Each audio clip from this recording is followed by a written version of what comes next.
আসসালামু আলাইকুম বন্ধুরা, তোমরা সবাই কেমন আছো? আশা করছি সবাই খুব ভালো আছো। আলহামদুলিল্লাহ আমিও খুব ভালো আছি।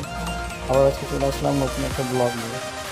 এটা এই কাপড়গুলো সাধারণত আমাদের এখানে হয় না, স্পেশাল পার্টির অর্ডার আছে, তাই এই কাজটা হচ্ছে। তো এই কাজটা আমি করতে করতে একটা ভিডিও বানিয়েলাম তোমাদের সবার জন্য। এটা কেমন হচ্ছে একটু কমেন্ট করে জানিও।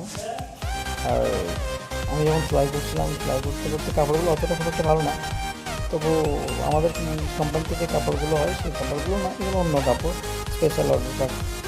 তো বিকেলে আর্জেন্ট ছিল, কাজটা করছিলাম, করতে করতে একটা মিনি ব্লগ বানিয়ে নিলাম তোমাদের সাথে শেয়ার করার জন্য। দেখতে থাক কেমন হচ্ছে। আমাদের কোম্পানিতেও আছে, কিন্তু এই কাপড় না, অন্য কাপড়।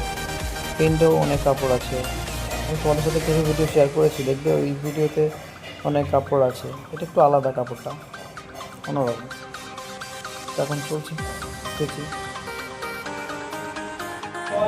সেলাইটা শেষ হয়ে গেল, তারপরে এবার লক করতে হবে পিসটা। পিসটা এখন গেছে লকে, বসে বসে এখন লক হচ্ছে।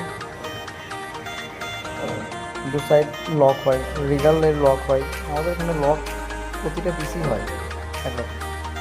লক হচ্ছে, লক একটু স্লো, কারণ তারপরে পিসের লেন্থটা দেখে নিলাম, মানে কতটা লেন্থ আছে। তারপরে এখন লাস্ট ফিনিশিং রেডি। ভেতরে সাদা